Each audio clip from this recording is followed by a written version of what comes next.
Very good morning to students of 8th class. Students, I hope you all are fine at home. Students, today we are going to discuss the remaining question answers of chapter 4 of geography. The name of the chapter is minerals and power resources. Students, we were on question 2, that is distinguish between. तो distinguish between में हमें दो terms के बीच में difference बताना होता है. तो आपका फर्स्ट है रॉक्स एंड मिनरल्स. रॉक्स और मिनरल्स में क्या डिफरेंस होता है आपको अपने आंसर में बताना है. First rocks. रॉक्स में हम फर्स्ट पॉइंट लिखेंगे rocks are made up of one और more minerals.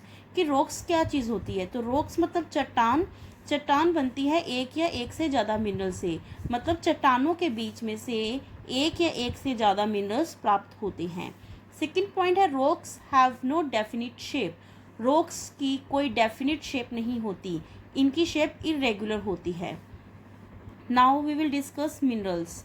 Substances that are present inside the earth are known as minerals. जो सब्सटेंस धरती के नीचे से प्राप्त धरती के नीचे होते हैं उन्हें हम मिनरल्स कहते हैं. दे कंसिस्ट ऑफ वन और मोर एलिमेंट्स. ये बनते हैं एक या एक से ज़्यादा एलिमेंट्स की.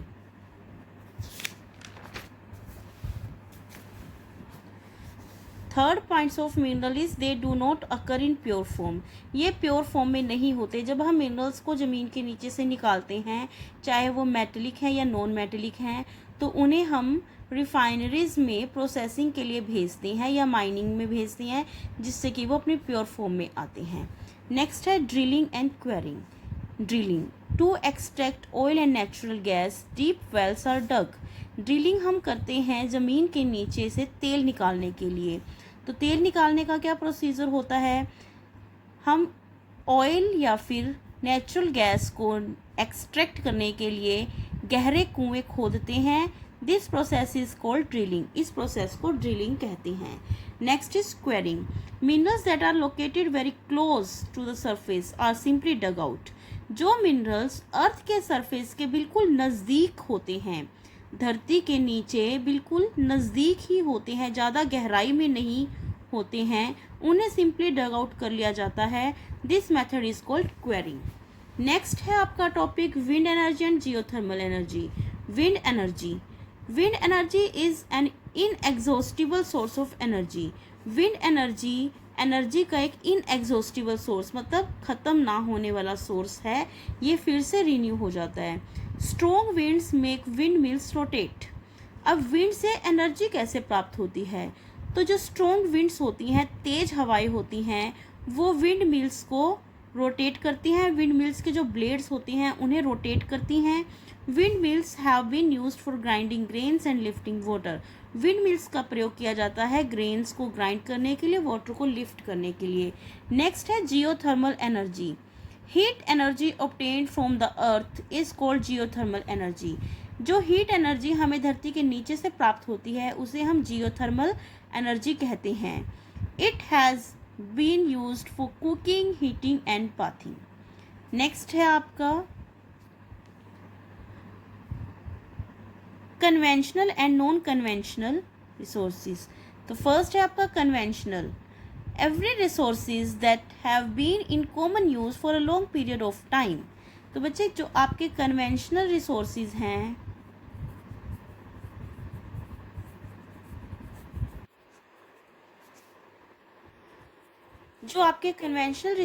हैं वो एनर्जी के वे रिसोर्सेज हैं जो काफ़ी लंबे समय से कॉमनली यूज़ किए जा रहे हैं. इन्हें हम कन्वेंशनल रिसोर्सेज कहते हैं. अब इनके एग्जांपल्स क्या हैं. Its examples are fossil fuels, coal etcetera. These are exhaustible sources of energy. ये एनर्जी के वो सोर्स हैं जो एग्जॉस्ट हो जाते हैं, एक बार यूज़ करने के बाद ख़त्म हो जाते हैं, जैसे कि पेट्रोल, वुड, कोल एटसेट्रा. इसमें बच्चे आप ये भी लिख सकते हैं कि दे क्रिएट पोल्यूशन. जब हम इन्हें कंज्यूम करते हैं तो वो पोल्यूशन क्रिएट करते हैं. नेक्स्ट है आपका हेडिंग नॉन कन्वेंशनल रिसोर्सेज. यहाँ पर भी आप रिसोर्सेज मेंशन करोगे, RESOURCES, resources. These are recent innovations. इन्हें हमने रिसेंटली इनोवेट किया है, जैसे कि सन से सोलर एनर्जी, विंड से विंड एनर्जी, इन्हें प्रोड्यूस करना, ये हमारे रिसेंट इनोवेशंस हैं। आज से लगभग 10-20 साल पहले हमें नहीं पता था कि हम सोलर एनर्जी से या विंड एनर्जी से हम एनर्जी क्रिएट कर सकते हैं। Its examples of wind energy, solar energy etcetera. These are inexhaustible source of energy. ये एनर्जी के इनएग्जॉस्टिबल सोर्स होते हैं। क्यों? क्योंकि सन आज है तो कल भी वो आएगा और कल भी वो हीट प्रोड्यूस करेगा। विंड हमेशा चलती रहती है हमारे एटमॉस्फेयर में। तो ये सोर्सेज इनएग्जॉस्टिबल सोर्सेज हैं, इन्हें यूज करने के बाद हम फिर से यूज कर सकते हैं। Question third is right a short note on nuclear energy. First point, nuclear energy is produced by the disintegration of radioactive elements like uranium and thorium. अब ये प्रोड्यूस कैसे होती है आपको बताना है। ये प्रोड्यूस होती है रेडियो एक्टिव एलिमेंट्स जैसे कि यूरेनियम और थोरियम की डिसइंटीग्रेशन से, इनके अलग अलग होने से। This energy is use to generate electricity in nuclear power station. इस एनर्जी का यूज़ किया जाता है न्यूक्लियर पावर स्टेशन में बिजली को जनरेट करने के लिए। बच्चे आपको पता है कि इलेक्ट्रिसिटी जनरेट करने के कई मेथड हैं, जैसे कि टाइड से हम एनर्जी जनरेट कर सकते हैं, रिवर के ऊपर बांध बनाकर हम इलेक्ट्रिसिटी जनरेट कर सकते हैं। तो इसी तरह से इलेक्ट्रिसिटी जनरेट करने का ये एक मेथड है न्यूक्लियर पावर स्टेशन में। तो न्यूक्लियर पावर स्टेशन में हम रेडियो एक्टिव एलिमेंट जैसे यूरेनियम और थोरियम को यूज़ करके हम इलेक्ट्रिसिटी जनरेट कर सकते हैं।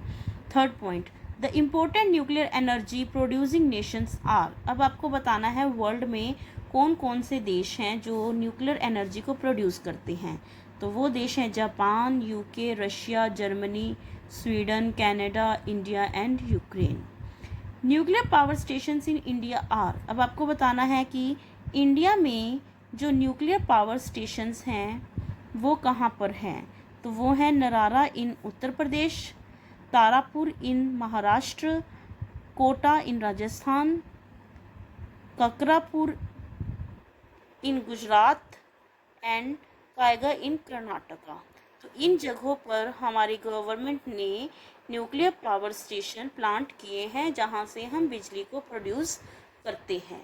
Question 4, how are minerals extracted from the earth. आपको बताना है कि मिनरल्स कैसे एक्सट्रैक्ट किए जाते हैं। तो उसके लिए पहले हम आपको इस चार्ट के हेल्प से एक्सट्रैक्शन बताएंगे कि एक्सट्रैक्शन ऑफ मिनरल्स में किन किन प्रोसेसेस का यूज़ होता है। Quarrying, mining, drilling. क्वेरिंग और ड्रिलिंग हमने अभी डिस्टिंग्विश बिटवीन में भी किया था। और इसके बाद ये जो थर्ड प्रोसेस है माइनिंग भी हम 2 टाइप से करते हैं, open cast mining, shaft mining. Now let us discuss these methods to extract the metals. Quarrying. Minerals that are located very close to the surface are simply dug out. This method is called quarrying. Same as it is distinguished between open cast mining. ये mining के under एक process है। Mineral ores that are located very close to the surface are simply dug out. This method is called open cast mining. तो ये एक तरह से quarrying वाला ही है कि जो मिनरल्स धरती की सतह के बिल्कुल नज़दीक लोकेट करते हैं उन्हें सिंपली डग आउट किया जाता है। इस मेथड को हम ओपन कास्ट माइनिंग कहते हैं। Shaft mining, when minerals deposits are found deep under earth surface. इस प्रोसेस को यूज़ किया जाता है उन मिनरल्स को एक्सट्रैक्ट करने के लिए जो अर्थ सरफेस के बिल्कुल डीप में पाए जाते हैं, गहराई में पाए जाते हैं। They are dug out by deep bores. इन्हें कैसे निकाला जाता है? बोर्स बनाकर। कोल्ड शेफ्टिंग, इन्हें इस प्रोसेस को हम शेफ्टिंग कहते हैं and this method is called shaft mining. और इस मेथड को हम शेफ्ट माइनिंग कहते हैं। Next is drilling. To extract oil and natural gas deep wells are dug. Oil और नेचुरल गैस को एक्सट्रैक्ट करने के लिए डीप वेल्स खोदे जाते हैं। This method is called drilling. इस मेथड को हम ड्रिलिंग कहते हैं। Students, here we have completed notes of chapter 4 of geography. आपको ये क्वेश्चन आंसर्स फेयर नोटबुक पर नोट डाउन करने हैं और इन्हें आपको लर्न भी करना है टाइमली। Thank you.